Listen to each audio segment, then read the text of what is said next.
In 2010 and 2011, a driver by the name of Kevin Conway would make his start into the NASCAR Cup Series. He did not have too many starts in the Xfinity Series as he raced a few races for Joe Gibbs Racing, as well as some other teams that were small developmental teams to start and parking most races. His best finish in the Xfinity Series would be a 15th place finish at Kentucky, which made him think that he was perfectly ready to join into the Cup Series. So in 2010, he would join in with FRONTROW Motorsports to drive the number 34 machine with the sponsor Extenze as the full-time sponsorship. Here's where some of the controversy first starts. So if you do not know what Extenze is, what's the most PG way I can say this? Basically, it would make your hardwood a little bit stiffer and your backyard porch be a little bit bigger. In the first 12 races of the 2010 season, his finishes would be suspect at best, as he would only be able to finish at best a 28th place finish. What was worse, that every single time he would go into one of FRONTROW Motorsports cars, they would all of a sudden start slowly dropping out of the top 35 in owner points, so they would have to move him around in each and every car just to make sure that they would stay in the top 35. Nonetheless, though, after 22 races with the team, it looked like Kevin Conway was actually going to secure the Rookie of the Year award, which is honestly a crazy thing to think about, because usually when you think of the Rookie of the Year award, it's usually a big deal. Since his only competition was a driver named Terry Cook, who only made 3 races in the 2010 season,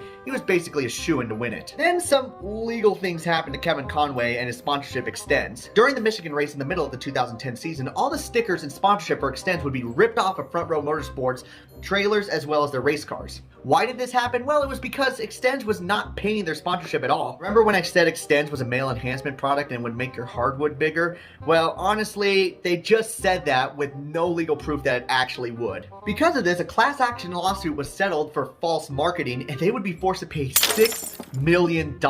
This meant that obviously they did not have any sponsorship money to give on out to FRONTROW Motorsports, so they decided, maybe we won't just make payments and just pray for the best. Because of this, Kevin Conway would get booted out of FRONTROW Motorsports, leaving him without a ride, but he would be quickly picked up by none other than Robbie Gordon. Robbie Gordon and Kevin Conway would come up with a deal for the rest of the 2010 season where Kevin Conway would run most of the races with the number 7 as well as the Extenze sponsorship. The finishes unfortunately were not getting any better, as he would not crack the top 30 in any of the races that he ran with Robbie Gordon Motorsports. By the end of the season, more class action lawsuits would happen, as Extenze once again was not paying for their sponsorship. Even though he was the winner of the Rookie of the Year award by default, honestly, he was left without a ride for the 2011 season. Then Nemco Motorsports, a team owned by Joe Nemechek, said that they would pick up Kevin Conway to run the restrictor plate races. But out of the 4 races he attempted in the Cup Series, he did not make the Daytona 500, and the 3 races he did make, he finished last place in every single one of them. At this point, Kevin Conway's career was clearly over in the NASCAR Cup Series, and Extenze would never be shown on another NASCAR again, making him, as well as his sponsor Extenze,